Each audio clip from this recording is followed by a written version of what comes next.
بسم اللہ الرحمن الرحیم. ناظرین کرام السلام علیکم. پروگرام ہے حقوق العباد گامدی کے ساتھ اور میں ہوں زنیرہ اظہر. ہمارا آج کا موضوع ہے غیبت کیا ہے اور اس سے کس طرح بچا جائے.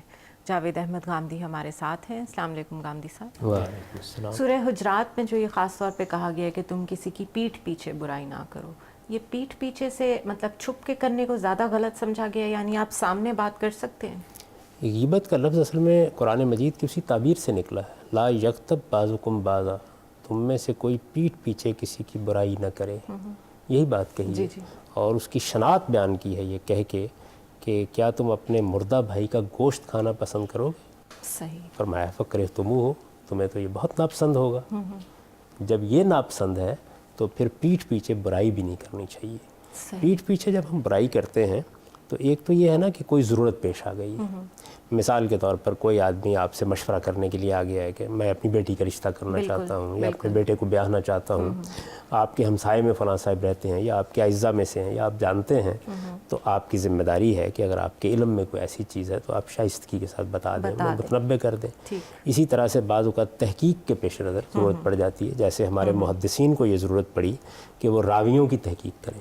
نبی صلی اللہ علیہ وسلم کی نسبت سے بعض لوگوں نے جب روایتیں بیان کرنا شروع کیں تو ان کے کردار کی چھان پھٹک ہونا شروع ہو گئی. وہ دنیا سے رخصت ہو چکے تھے, اس وجہ سے ظاہر ہے جو کچھ ہو رہا تھا ان کی پیٹھ پیچھے ہی ہو رہا تھا, لیکن یہ تحقیق کرنا ناگزیر ہو گیا, لازم ہو گیا. اس میں نہ کوئی تحقیر کی نیت تھی, نہ یہ لوگ کسی برتری کے زوم میں مبتلا تھے.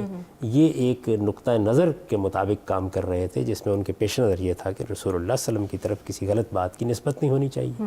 اور جس آدمی نے یہ ذمہ داری اپنے اوپر لی ہے کہ وہ حضور کی نسبت سے کوئی بات بیان کرے گا, اسے پھر اپنے آپ کو پیش بھی کر دینا چاہیے. اسی طرح لیڈر ہیں, رہنما ہیں, وہ اپنے سامنے قوم کو پیش کر دیتے ہیں اور وہ یہ کہتے ہیں کہ ہم قوم کی رہنمائی کے لیے آئے ہیں, تو ان کے بعض نقائص کی طرف یا ان کی خامیوں کی طرف توجہ دلانی پڑ جاتی ہے. تو یہ سب ضرورتیں ہیں, یہ اس میں شامل نہیں ہیں. یعنی جب بغیر کسی ضرورت کے تحقیر کی نیت سے دوسرے کو نقصان پہنچانے کے لیے, یعنی نقصان پہنچانا کیا ہے, اگر آپ نے کسی کی برائی بیان کر دی ہے تو ظاہر ہے کہ اس کی عزت آبرو میں فرق پڑا ہے. بالکل فرق پڑا. آپ نے کسی شخص کے ساتھ اگر کوئی بات کی ہے تو کسی نہ کسی حد تک اس کی رائے کو آپ متاثر کرنے میں کامیاب ہوں گے.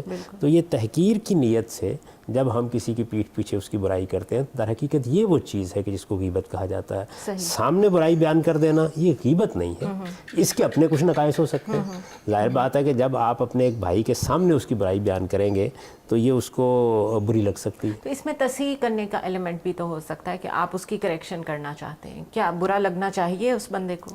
ایسا ہوتا ہے بعض اوقات کہ آپ کو برائی بیان کرنی پڑ جاتی ہے اور اس شخص کو توجہ دلانی پڑ جاتی ہے. آپ سمجھتے ہیں میرا بھائی ہے یا میرا کوئی عزیز ہے یا میرے ساتھ کام کرنے والا ہے اور یہ جو برائی اس کے اندر ہے یہ اس کی شخصیت کے لیے نقصان دہ ہو رہی ہے, تو آپ توجہ دلاتے ہیں. تو پیٹھ پیچھے برائی کرنا اور تحقیر کی نیت سے برائی کرنا یہ تو غیبت ہے. لیکن جب آپ کسی کے سامنے اس کی برائی کو بیان کرتے ہیں تو اس کا تعلق آداب سے ہے. یعنی آپ اپنے بھائی کے ساتھ نصح و خیرخواہی کا جذبہ رکھتے ہیں تو آپ کو یہ بات کیسے بیان کرنی چاہیے. اس کو گرا نہ گزرے, وہ آپ کو اپنا خیر خواہ سمجھے, بات اس طریقے سے بیان کی جائے کہ فی الواقع اس تک بھی یہ پیغام پہنچے کہ آپ اس کے ہمدرد ہیں اور اس کے ساتھ محبت کرتے ہیں اور یہ چاہتے ہیں کہ اس کو اس نقصان سے بچائیں. اگر یہ چیزیں ہوتی ہیں تو ظاہر ہے کہ پھر بری نہیں لگتی. اچھا گامدی صاحب, لیکن عموماً یہ ہوتا ہے کہ کچھ لوگ جو بہت زیادہ کانشیس ہوتے ہیں کہ جی ہم سے غیبت نہ ہو جائے, کئی دفعہ کسی کو کوئی بات بتانی ضروری ہوتی ہے. جس طرح آپ نے کہا کہ کوئی اپنی بچی کا رشتہ کرنا چاہتا ہے تو اس معاملے میں تو ضرور جو آپ کے نالج میں ہے وہ اگلے کو بتا دینا چاہیے. میں نے تو اسی لیے عرض کیا کہ بعض چیزیں تو آپ کی ذمہ داری بن جاتی ہے. لیکن لوگ اس ذمہ داری سے اجتناب برتتے ہیں. اس کی وجہ یہ ہوتی ہے کہ وہ چاہتے ہیں کہ ہمارے تعلقات اس بندے کے ساتھ خراب نہ ہوں کیونکہ ہم نے وہ برائی یا وہ حقیقت بیان کر دی ہے. اس ذمہ داری سے جب آپ گریز کرتے ہیں تو کیا آپ غیبت سے بچتے ہیں بلکہ آپ ایک غیر ذمہ داری کا ثبوت دیتے ہیں؟ اس میں تو بعض اوقات انسان کی کمزوری بھی داخل ہو جاتی ہے. دیکھیے بات یہ ہے کہ جب کوئی معاملہ پڑ گیا ہے, آپ کاروبار کرنے جا رہے ہیں, کوئی آدمی کسی کے ساتھ کوئی پیسہ لگانے کے لیے جا رہا ہے, رشتہ کرنے کے لیے جا رہا ہے یا کوئی اور اس نوعیت کی چیز ہے, اس میں اگر آپ صرف اتنی حد تک بات بیان کرتے ہیں جس حد تک اس کو اس شر سے بچا سکتے ہیں جو اس کے نتیجے میں پیدا ہو سکتا ہے, تو یہ تو آپ کا فرض ہے, آپ کی ذمہ داری ہے, آپ اس کو ادا کر رہے ہیں. اور جس وقت کوئی شخص آپ سے مشورہ کرنے کے لیے آ گیا ہے تو پھر آپ کو یہ فرض ادا کرنا بھی ہوتا ہے. لیکن اس میں بھی اپنے حد کے اندر رہنا چاہیے. یعنی آپ کو موقع مل گیا تو آپ دفتر کھول کے بیٹھ جائیں, آپ وہ ساری باتیں بیان کریں جو بیان کرنے کا کوئی مقصود ہی نہیں ہے. آپ اتنی بات بیان کریں جتنی ناگزیر ہو گئی ہے, اور اس طریقے سے بیان کریں کہ جس سے وہ آدمی شر سے بھی بچ جائے اور خام خواہ آپ کے ایک بھائی کی تحقیر بھی نہ ہو. تو اس کا پورا لحاظ رکھنا چاہیے. باقی رہ گئی یہ بات کہ آدمی بعض اوقات یہ محسوس کرتا ہے کہ اچھا اگر دوسرے کو معلوم ہوا تو اس سے اس کی رائے میرے بارے میں خراب ہو جائے گی. تو یہ تو بعض اوقات ذمہ داری لینا پڑتی ہے اور اس میں آپ کو حق کی گواہی دینی پڑتی ہے. یہی وجہ ہے کہ قرآن مجید نے بہت تاکید کے ساتھ یہ کہا ہے کہ ایمان والو تم سچائی کی گواہی دینے والے بن کے رہو. کونوا قوامین للہ شہداء بالقسط. تو یہ جو ہم سے تقاضا کیا گیا ہے قائم بالقسط ہو کے رہنے کا کہ انصاف پر ہم کھڑے ہوں گے, انصاف کی گواہی دیں گے اور انصاف کی بات کریں گے. اس کے تقاضے بعض اوقات ہوتے ہیں کہ آپ کو ایک بات بیان کرنا پڑ جاتی ہے, جس طرح کہ گواہ بھی تو عدالت میں جا کے بیان کرتا ہے, وہاں پھر آپ ذمہ داری لیتے ہیں. آپ یہ کہتے ہیں کہ میں یہ بات اس کے سامنے بھی کہہ سکتا ہوں, لیکن پیٹھ پیچھے لوگوں کے عیب بیان کرنا, ان کے عیوب اچھالنا, سامنے آ کر بات کرنے سے گریز کرنا, اس طریقے سے بات کرنا کہ جس سے دوسروں کی نگاہ میں آدمی گر جائے, یہ وہ چیزیں ہیں کہ جو اخلاقی لحاظ سے کسی سوسائٹی کو تباہ کر دیتی ہیں. بالکل صحیح. ناظرین ہمارے ساتھ رہیے گا, مختصر سا وقفہ لیں گے.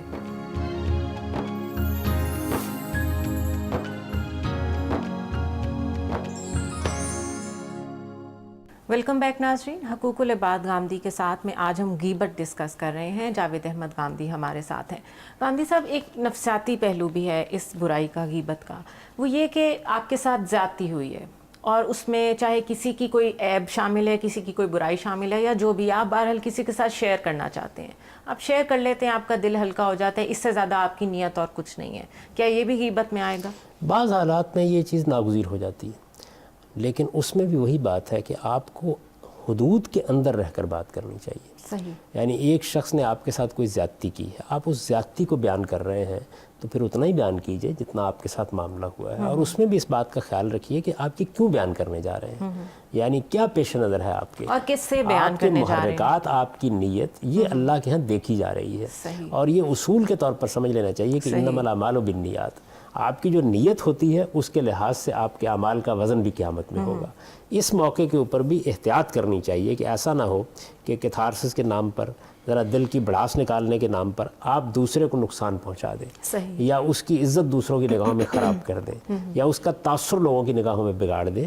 اگر یہ کام آپ کر رہے ہیں تو پھر آپ کو اس سے اجتناب کرنا چاہیے. اور اگر فرض کر لیجئے کہ یہ ناگزیر ہو گیا ہے تو پھر ایک ذمہ داری بھی لیجئے. پھر یہ کہیے کہ میں یہ برائی بیان کر رہا ہوں اور مجھے پورا اطمینان ہے کہ میں یہ بات بیان کر رہا ہوں تو میں اس کے سامنے بھی یہ بات کہہ سکتا ہوں, میرے پیش نظر کوئی اخفا نہیں ہے, مجھے نقصان پہنچایا گیا ہے, میرے ساتھ زیادتی کی گئی ہے اور میں اس زیادتی کا ازالہ چاہتا ہوں. پھر اس طرح بات کیجیے. تو محض اپنے دل کی بڑاس نکالنے کے لیے آپ اگر غیبت کی مجلس آراستہ کر کے بیٹھ جاتے ہیں ہر دوسرے دن, تو یہ میرا خیال ہے کہ کوئی اخلاقی لحاظ سے اچھی بات نہیں. صحیح. اچھا گاندھی صاحب, ایک طرف تو قرآن کریم میں غیبت کو مردہ بھائی کا گوشت کھانے کے برابر قرار دیا گیا ہے, جبکہ دوسری جانب نبی اکرم صلی اللہ علیہ وسلم ہی کا بیان ہے کہ شب معراج میں میرا گزر ایک ایسی قوم پر ہوا جس کے ناخن تانبے کے تھے اور وہ ان سے اپنے چہرے اور سینوں کو نوچ رہے تھے. میں نے جبرائیل علیہ السلام سے پوچھا کہ یہ کون لوگ ہیں؟ بولے یہ وہ لوگ ہیں جو لوگوں کا گوشت کھاتے تھے اور ان کی عزت و آبرو لوٹ لیتے تھے. تو دنیا میں تو وہ اپنے مردہ بھائی کا گوشت کھا رہے ہیں, دوسری جانب آخرت میں وہ اپنے سینوں کو اور چہروں کو نوچ رہے ہیں. اس کی مطابقت کیا ہے دونوں کی؟ نبی صلی اللہ علیہ وسلم نے اس طرح کی جو بہت سی باتیں بیان کی ہیں, اس سے یہ معلوم ہوتا ہے کہ جو قیامت میں اللہ تعالیٰ کے جزا و سزا ہوگی اس میں ہمارے گناہوں کے ساتھ ایک طرح کی مماثلت وجود میں آئے گی. یعنی جس طرح کا گناہ کیا گیا ہے اس کے لحاظ سے سزائیں بھی دی جائیں گی. یہ چونکہ تمثیل کے پیرائے میں آپ کو چیزیں دکھائی گئی ہیں, یعنی جس طرح آپ ایک چیز کو ممثل کرتے ہیں تو گویا کسی چیز کی شناعت یا کسی چیز کی خرابی کو واضح کرنے کے لیے ایک دوسری تصویر اس کے سامنے رکھ دیتے ہیں کہ یہ بالکل ایسا ہے, یہ بالکل اس طریقے سے ہوگا, یہ وہ کیا گیا ہے.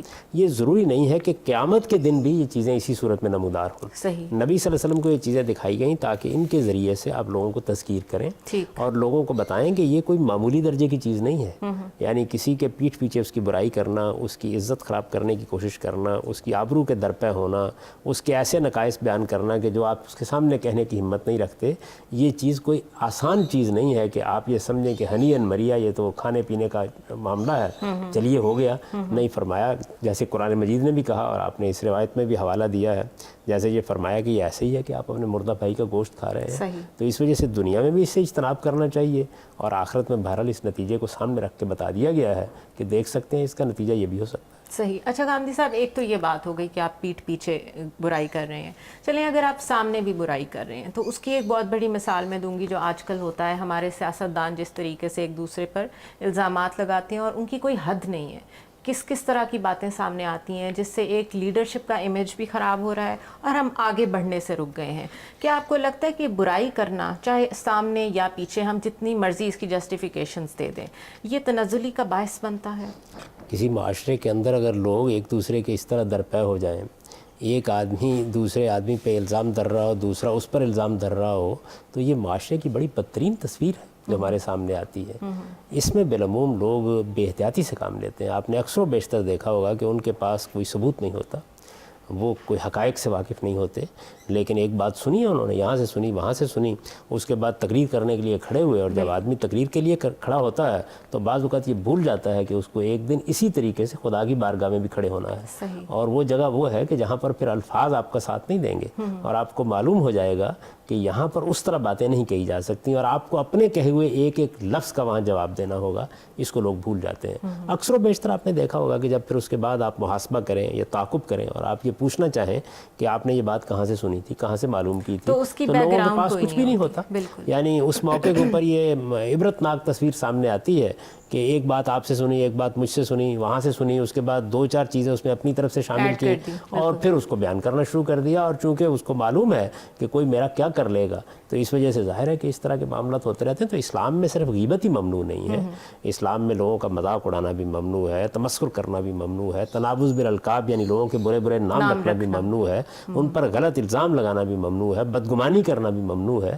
تو یہ بے شمار چیزیں ہیں کہ جو اخلاقی مفاسد کی حیثیت رکھتی ہیں.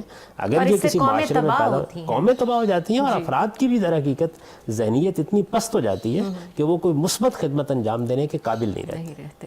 ناظرین ہمارے ساتھ رہیے گا، مختصر سا وقفہ لیں گے. اسٹے ود اس.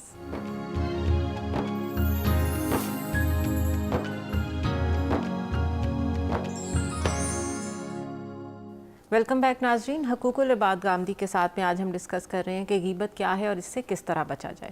گاندھی صاحب، غیبت تو ہم نے اس کو بیان کر دیا کہ یہ پیٹھ پیچھے ہے اور اس میں یہ ایلیمنٹ نیتاً شامل ہوتا ہے کہ آپ اگلے کو نقصان دیتے ہیں، اس کی کیریکٹر اسیسینیشن کرتے ہیں. ویسے اخلاقی طور پہ کسی کی برائی کرنا، اگر ہم اس کو ڈسکس کریں تو جو آج کل ہمارا میڈیا رول پلے کر رہا ہے، کسی کا ایک بیان دکھایا، کسی کا دوسرا بیان دکھایا، ان کو آپس میں لڑوا دیا اور اس پہ ہم اچھے خاصے پیسے بھی کماتے ہیں. اس کو آپ کیسے دیکھتے ہیں؟ ظاہر ہے کہ جو اخلاقی برائیاں ہمارے معاشرے میں ہیں وہ بدقسمتی سے جس وقت آپ کوئی اخبار نکالیں گے یا آپ کوئی ٹیلی ویژن چینل قائم کریں گے تو اس میں بھی آ جائیں گی. چنانچہ یہ ضروری ہے کہ لوگ کچھ ضابطہ ہے اخلاق کی پابندی کریں. یعنی وہ اگر کسی موقع کے اوپر کوئی بیان جاری کرتے ہیں یا کوئی پروگرام کرتے ہیں یا کسی چیز کا تجزیہ کرتے ہیں یا مثال کے طور پر مزاحیہ نوعیت کے پروگرام بھی کرتے ہیں، تو وہ ایسے ہونے چاہیے کہ جن کو اگر متعلق فرد بھی دیکھے تو وہ اس سے حظ اٹھائے. یعنی ایسے نہیں ہونے چاہیے کہ وہ اپنی تحقیر محسوس کرے.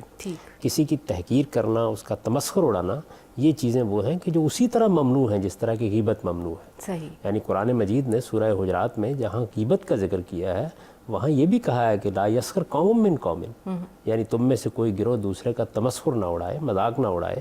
اور پھر تنبیہ کی ہے کہ یہ ہو سکتا ہے کہ جس کا تم تمسخر اڑا رہے ہو وہ تم سے بہتر ہو. تو اس وجہ سے ان تمام معاملات میں اخلاقی حدود کی پابندی کرنی چاہیے. یعنی آپ کوئی چیز لکھتے ہیں، کوئی چیز بیان کرتے ہیں، آپ کسی موقع کے اوپر لوگوں پر کوئی تبصرہ کرتے ہیں تو وہ شائستگی کے حدود میں رہنا چاہیے. شائستگی کے حدود میں اگر کچھ طنز بھی ہو گئی، کچھ تعریض بھی ہو گئی، کچھ مذاق کا عنصر بھی پیدا ہو گیا تو میں بھی اس سے حظ اٹھاؤں گا، آپ بھی حظ اٹھائیں گے. لیکن جس وقت وہ دوسروں کے لیے گراں باری خاطر کا باعث بن جائے اور اس کے نتیجے میں یہ محسوس ہو کہ کسی کی پیشانی پر شکن آ رہی ہے، تو پھر آپ سوچئے اس بات کو کہ آپ نے کہیں حدود سے تجاوز تو نہیں کیا ہے. پھر ہمارے ہاں جب سیاستدان اور دانشور لوگ بیٹھتے ہیں تو وہ بعض اوقات یہ محسوس نہیں کرتے کہ جو بات وہ کر رہے ہیں یہ کسی دوسرے کے لیے کتنی نقصان دہ ہو سکتی ہے. مذہبی مباحث میں یہ چیز دوسری انتہا پر پہنچ جاتی ہے. یعنی وہاں تو یہ ہوتا ہے کہ لوگ بعض اوقات اپنے دل کا غبار نکالنے کے لیے جس آدمی سے اختلاف ہے ہر برائی اس کی طرف منسوخ کرنے کے لیے آمادہ ہو جاتے ہیں. تو یہ بہت بدقسمتی کی بات ہے. لوگوں کو اس کا احساس نہیں ہوتا کہ وہ کتنے بڑے گناہ کا ارتکاب کر رہے ہیں اور اس طرح اپنے آپ آپ کو کس طرح جہنم کا ایندھن بنا رہے ہیں۔ اللہ تعالیٰ کے ہاں انسان کی آبرو کا معاملہ چونکہ حقوق العباد کا معاملہ ہے، اس وجہ سے اس میں معافی صرف اللہ تعالیٰ کے معافی دینے سے نہیں ملے گی، بلکہ اس انسان آپ کو کی فرد معافی مطلق مانگنی سے بھی پڑے گی۔ معافی مانگنا بالکل ہوگی، صحیح۔ اور یہ کوئی آسان معاملہ نہیں ہوگا۔ صحیح۔ اس کو بیان کیا ہے ایک حدیث میں کہ اس موقع پر آپ کے پاس لینے دینے کے لیے کیا ہوگا، یا نیکیاں ہوں گی یا برائیاں ہوں گی۔ صحیح۔ تو آپ اگر دوسرے کو راضی کرنا چاہیں گے تو روپیہ نہیں دے سکتے، زمین تو نہیں اس کے نام کر سکتے، مکان تو نہیں اس کی خدمت میں پیش کر سکتے، آپ کو نیکیاں ہی دینی پڑیں گی۔ صحیح۔ اور اس طرح جو کچھ آپ کے پاس جائے گا وہ دوسرے کے لیے جنت اور آپ کے لیے جہنم کا باعث بنتا چلا جائے گا۔ گاندھی صاحب، کیا اگر کوئی شخص غیبت کر بیٹھے تو اس کا کوئی کفارہ ہے؟